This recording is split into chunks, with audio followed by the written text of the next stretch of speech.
Good evening. Welcome to another daily digital Devo on this Thursday evening.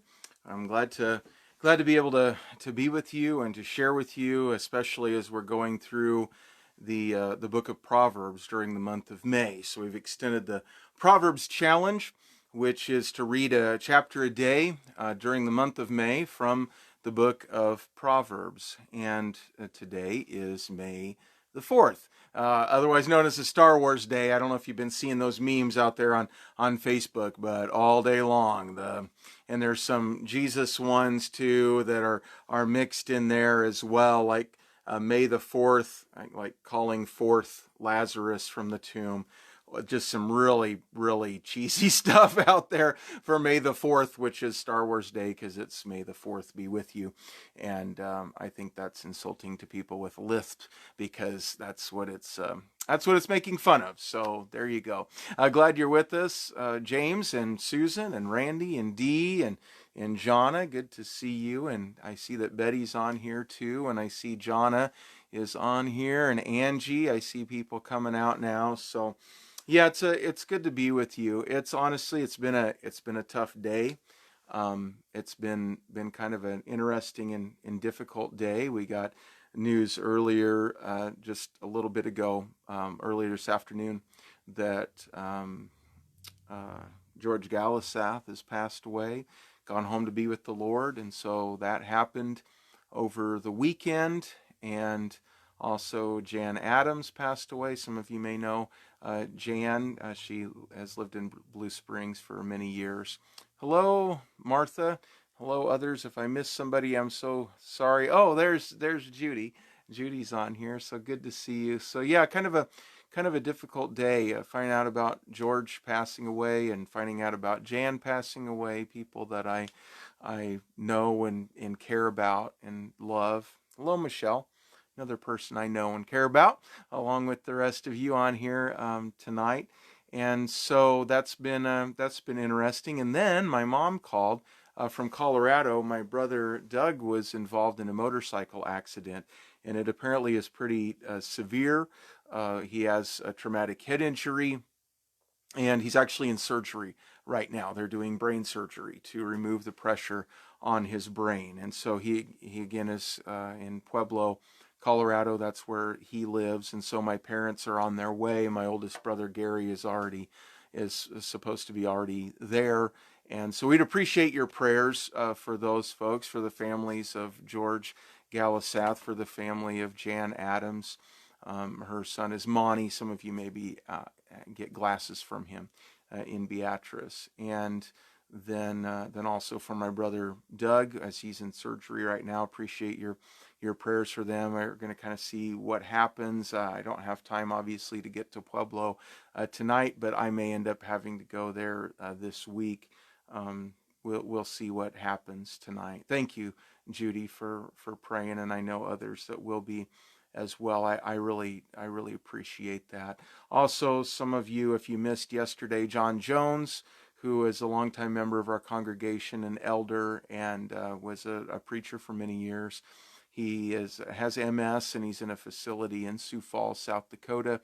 Sioux Falls is kind of a hot spot for COVID, and so his family hasn't been able to see him for a while. There are, according to his wife Ruth, he called and we talked today. There are 69 people in that care facility that have COVID.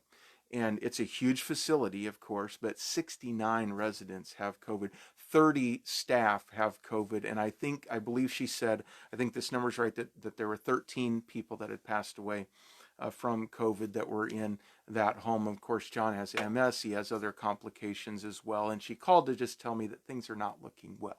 Barring a miracle, he's going to go home and be with the Lord. And so we need to be prepared for that some.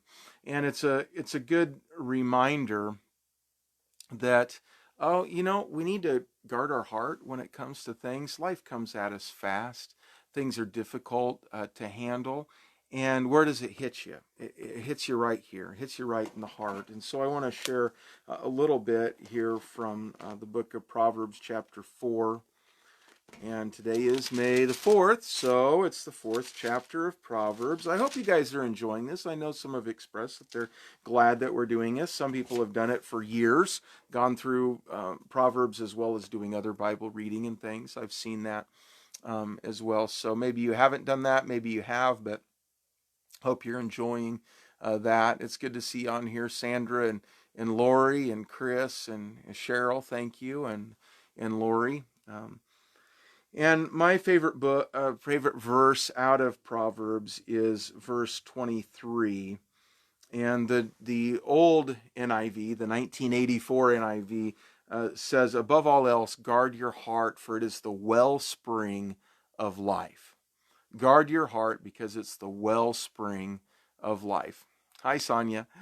And so what does that mean? A well spring, a spring that bubbles up and that overflows. And so the new NIV, the 2011 version, it interprets that a little bit and says this: above all else, guard your heart, for everything you do flows from it.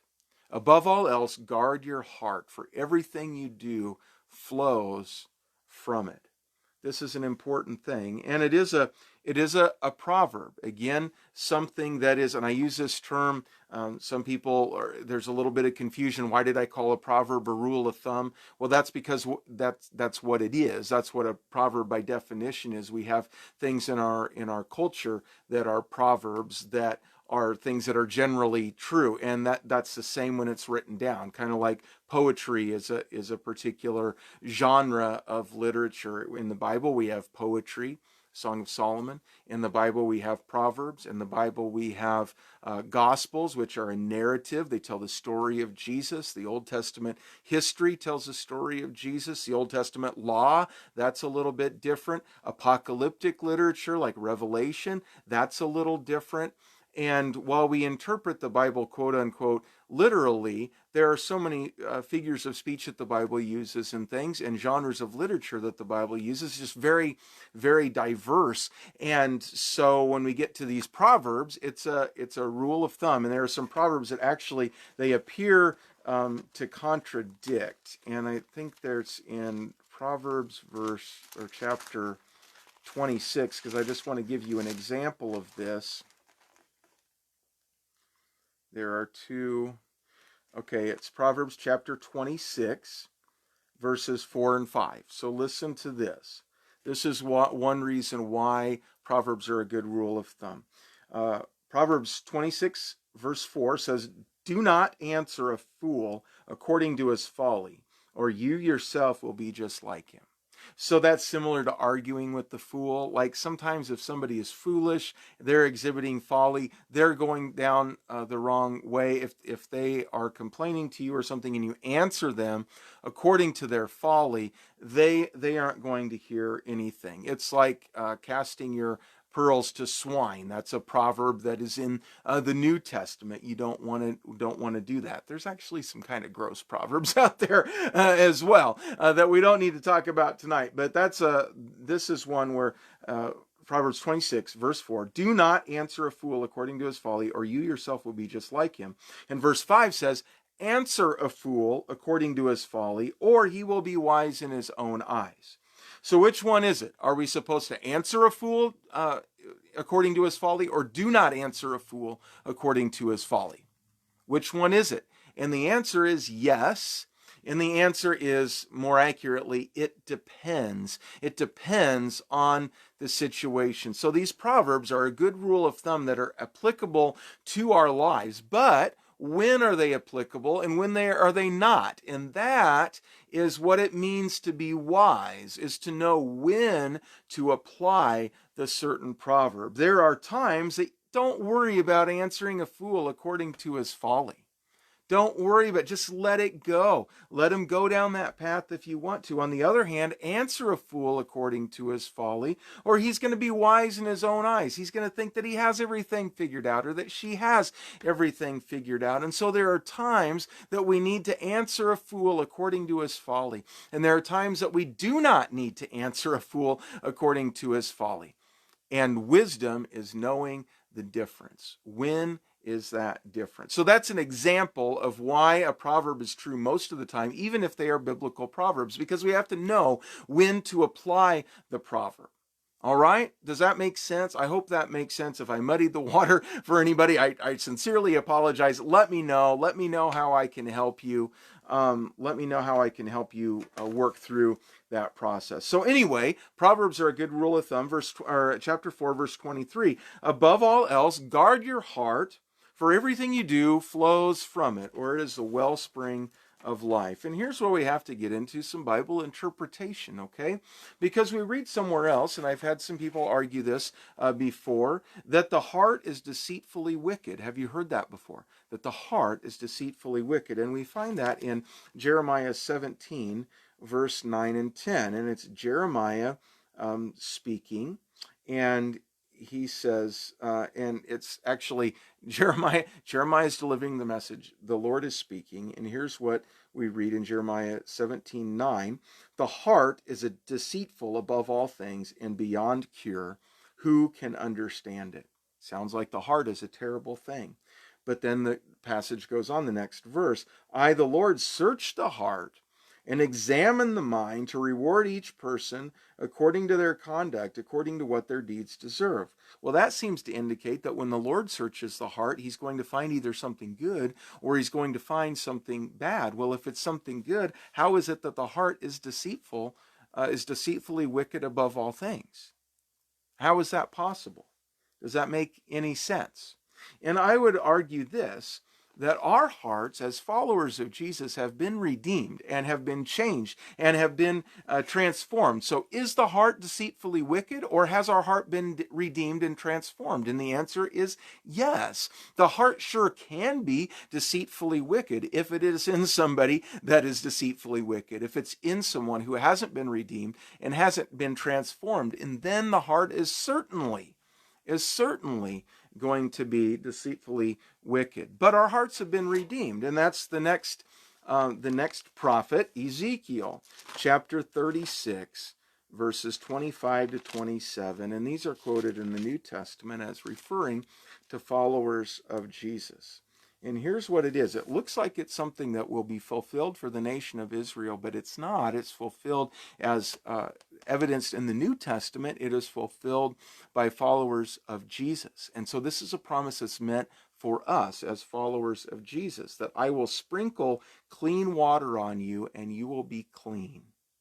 I will sprinkle clean water on you and you will be clean. I will cleanse you from all your impurities and from all your idols. And then this, I will give you a new heart and put a new spirit in you. I will remove from you your heart of stone and give you a heart of flesh. And I will put my spirit in you and move you to follow my decrees and be careful to keep my laws. So, the heart is deceitfully wicked above all else. But for followers of Jesus, our hearts have been redeemed and transformed. In fact, we've been given a brand new heart. I will put a new heart in you. Right? That's what we read here. I will give you a new heart and put a new spirit in you. I'll remove from you your heart of stone, the deceitfully wicked one, and replace it with a heart of flesh. A heart like David, who is a man after God's own heart. Why? His heart was the same as the Father's. There's an old song, well, it's not that old, but it's an older worship song that we haven't done for a while. It's Hosanna, and it's the lyrics to the bridge part go, heal my heart and make it clean. Open up my eyes to the things unseen. Show me how to love like you have loved me. Break my heart for what breaks yours. And so guard your heart and the heart that Christ has placed in you. Everything you do flows from your heart, from the motivation of your heart. Jesus could look into the hearts of people and understand their motivation. So everything you do flows from your heart. It is the wellspring of life. And we need to guard our hearts from several things. What could we guard our hearts from? And here's where I'm going to preach just a minute, because I'm a preacher, so I have an alliterated outline, even though those are kind of out of style these days, but they just came to me really fast, and I wrote them down, and they're truth. They're truth. we need to guard our hearts from sin. We need to guard our hearts from sin, from motivation to sin. And when sin does come up, to ask ourselves, where does that come from? Where is that from? Because sin starts in the heart. It starts in the desire. It's not our flesh that causes us to sin, it's our heart. And even a redeemed, transformed heart can be deceitfully wicked when we're not living from the true heart that God has put in us. And so we need to guard our hearts from sin and from the sin motivation. And when we do sin, to take a look at our heart. It's a symptom. Sin is a symptom of something deeper that's going on in our hearts. We need to guard our hearts from Satan. Satan likes to attack your heart.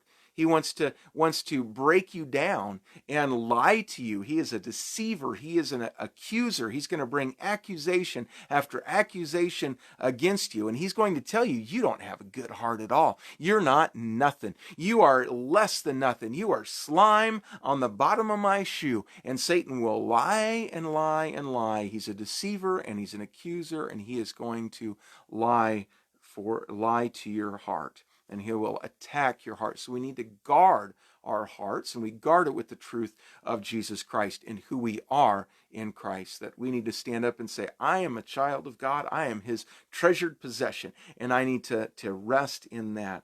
So guard your heart. Guard your heart from sin. Guard your heart from Satan. Guard your heart from selfishness. Selfishness consumes your heart.